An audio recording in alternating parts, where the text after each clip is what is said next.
starships in the Alpha, Beta, Gamma, and Delta quadrants. This is Josh Pritchett, writer, film critic, and head of the Northern Virginia Star Trek Meetup Organization, bringing you another exciting episode of Lowdown on Lower Decks. Brought to you this week by Movers and Shakers Unlimited and the generous support of Sluggo Energy Drinks. Are you feeling tired and just tired? Well, I recommend Sluggo Cola. Why, check out these massive biceps! Sluggo Cola, made on Ferenginar, which is great because that's where this week's episode takes place. Ferenginar, the Ferengi homeworld. So, this week, Lower Decks opens up with another starship being destroyed by the mysterious AI ship. We think it's an AI ship. This time, it's a Ferengi smuggling vessel. And this leads into a signing ceremony where Ferenginar will begin the process of joining the United Federation of Planets. So the Cerritos has been called along with another Federation starship to oversee the signing. And of course, doing the signing is Grand Nagus Rom. That's right, everybody. Everyone's a favorite assistant bartender and also former Bajoran engineer, Rom, brother of Quark. Come to Quarks, Quarks, Quarks. Don't walk, run. And Rom's lovely wife, Lita. Okay. Right away, Carol obviously realizes that something is going to go wrong, and the admiral overseeing the treaty signing is going to get in way over his head. Meanwhile, our beloved crew members are trying to decide what they're going to do when Ransom shows up and orders them to go and investigate Ferenginar, bring back any interesting information. In other words, go out, have a good time, update the Starfleet's travel guide to what's fun at Ferenginar. So, of course, Boimler's overthinking it as always, and so he makes up this big itinerary. Mariner has decided she's going to go hook up with an old Ferengi friend whom we saw way back in season 1. And also, Rutherford and Tendi, they get the most interesting assignment. They have to pose as a married couple to, evaluate, is Ferenginar a good honeymoon spot? Well, so our crew heads on down to Ferenginar to begin their working shore leave. Right away, things get very interesting. Boimler checks into his hotel room and then briefly decides he's going to look at the Ferengi television and discovers commercials. Specifically, a commercial for Sluggo, the Ferengi energy drink that will make your lobes even bigger. Why, check out my ears. They've gotten a whole centimeter larger since I started drinking Sluggo. Okay, folks. So Mariner runs into her friend, and she's in kind of a mood. Something's bugging her, and they really start, partying as only rich Ferengi can. Meanwhile, Rutherford and Tendi have checked into their hotel to the honeymoon suite, and of course, this being a Ferengi honeymoon, the Ferengi are going all out to make them feel welcome and, all the typical honeymoon stuff that, they really want to sell them on. And they end up going to a restaurant and in order to get where they find out that it is not a safe thing to pretend to be a married couple in order to get the rather generous Ferengi discount. In fact, you could be looking at a lifetime indentured servitude sentence for pretending to be a married couple. So, word of the wise: don't enter into a fake marriage if you're thinking of going to going to Ferenginar. So they have to answer all these questions about each other. Fortunately, Tendi and Rutherford have such great chemistry; they're able to answer the questions about each other. And then the Ferengi said that they now have to do the ceremonial consummation of their marriage. But fortunately, they don't have to do it in front of everybody else. They just have to go do it in this big noise box, and everybody gets to listen. Unfortunately, the ship's counselor, Dr. Mbinglio, shows up because he wants to try the same restaurant, but doesn't know that they're pretending to be a married couple.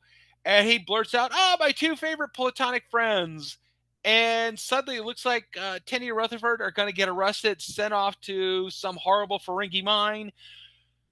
But then Tendi, thinking on her feet, accuses Mbinglio of trying to break them up and says, "Oh, you know, we love you and you love us, and you keep trying to break up our marriage, and now we're getting divorced." And so that gets them out of trouble, and Mbinglio gets the homewrecker discount. Meanwhile, Boimler is sort of trapped himself in the hotel room, continuously watching endless amounts of Ferengi television, which he, for some reason, found very compelling. And then back to Mariner.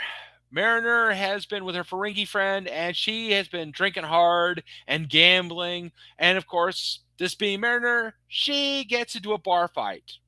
And her Ferengi friend has to bail her out of Ferengi jail and also bribe some officials so this doesn't get back to Starfleet, so she gets busted in the rank.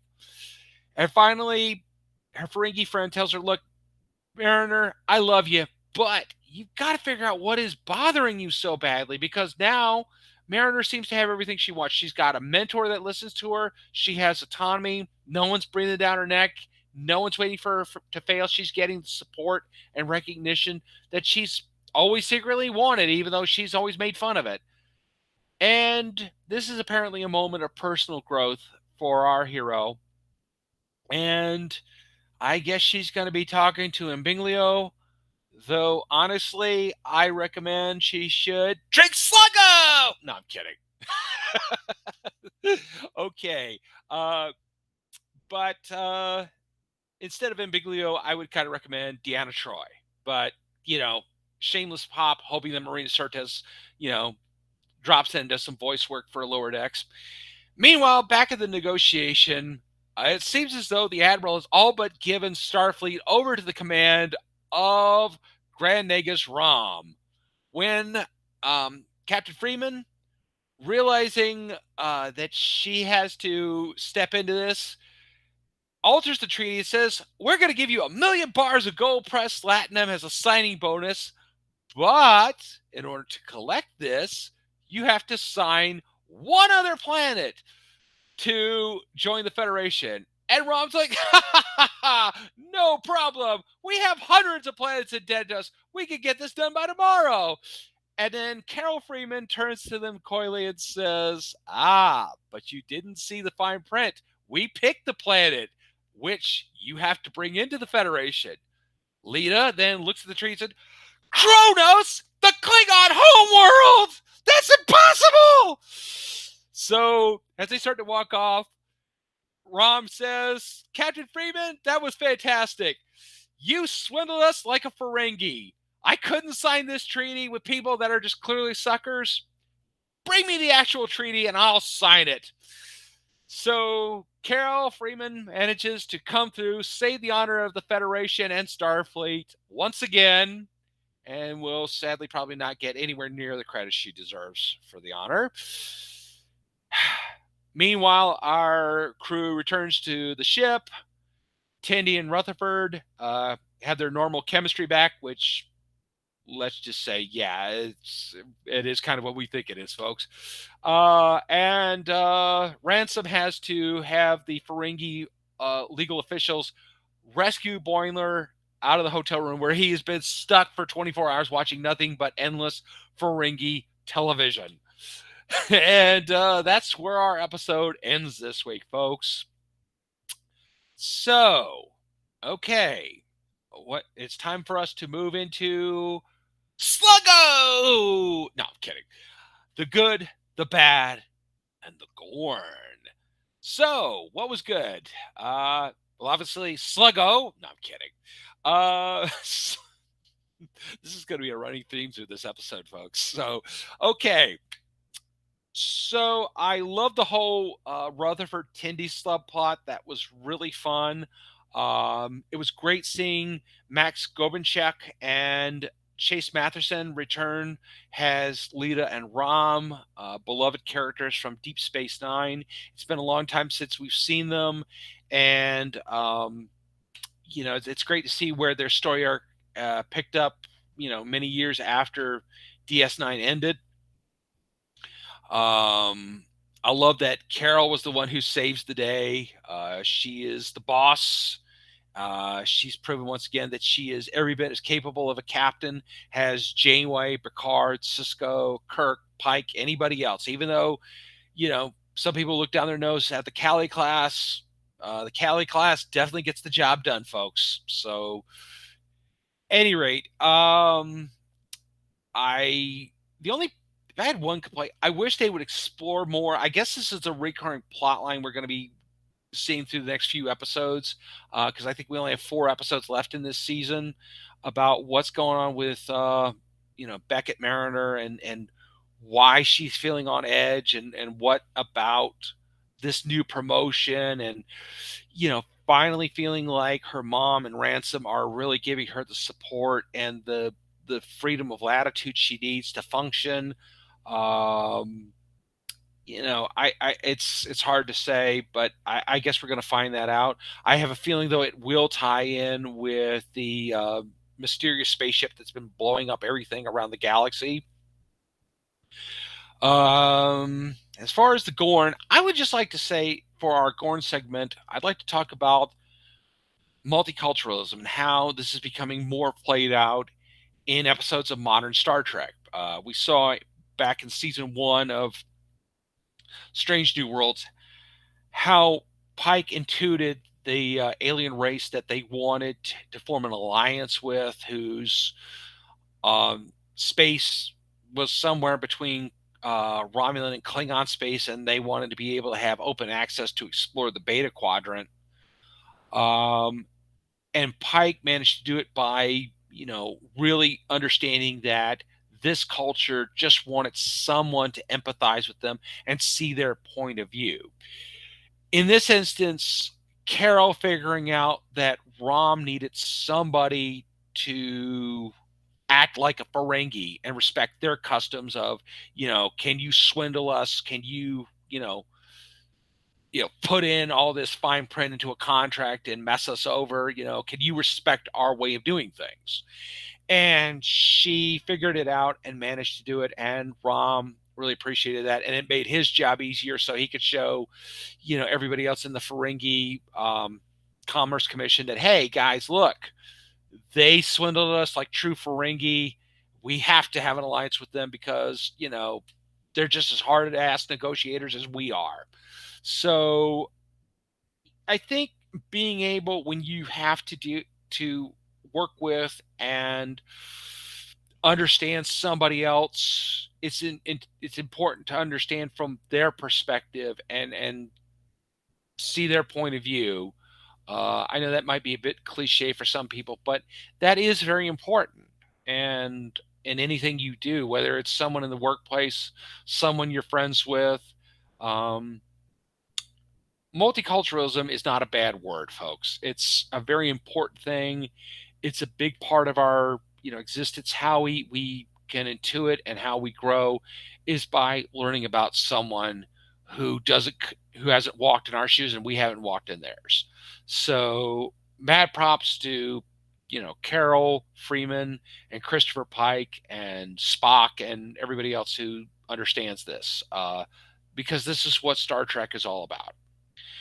So, moving on to some exciting Star Trek news. Well, Star Trek fans who will be going to New York Comic Con next month, I've got something really exciting. Star Trek is collaborating with Kid Cudi on the Be Bowley campaign. This is a collaboration that will be launched on October 12th at New York Comic Con, and we'll have a start with Kid Cooley's Star Trek inspired song Heaven's Galaxy. And there will be a Star Trek Kid Cooley booth at with first look at Fortnite anime for Star Trek that you can attend at not GalaxyCon, at New York Comic Con this October 12th. Check it out. If you're going to be there, please, send us some information. Let us know how it was. Meanwhile, on Lower Decks related news, Titmouse Incorporated is doing a series of weekly T-shirts celebrating Lower Decks. For each week, they will be manufacturing a brand new T-shirt that will have something from that week's episode. Titmouse is a well-known and respected animation company that has worked with major studios to set up releases on it's got the highly anticipated Scavenger's Reign. Check out merchandise for Star Trek and other shows at their website, Titmouse. And finally, in an interview this week with comicbook.com, Mike McNamara, showrunner and producer of Star Trek Lower Decks, has announced that he is concerned that season 5 might be the final season for Star Trek Lower Decks. He's expressed his concern given the direction of streaming media and also what happened earlier this year with Star Trek Prodigy. Right now, Star Trek's Lower Decks season 5 is in development. They are working on it. Hopefully, season 5 will not be the finale. Hopefully that I think that can only happen though is if we the fans continue to watch and download and continue to watch the show and really tell Paramount Plus, hey, don't cancel the show, keep it going. This is our Star Trek. It's everything we love about Trek. So,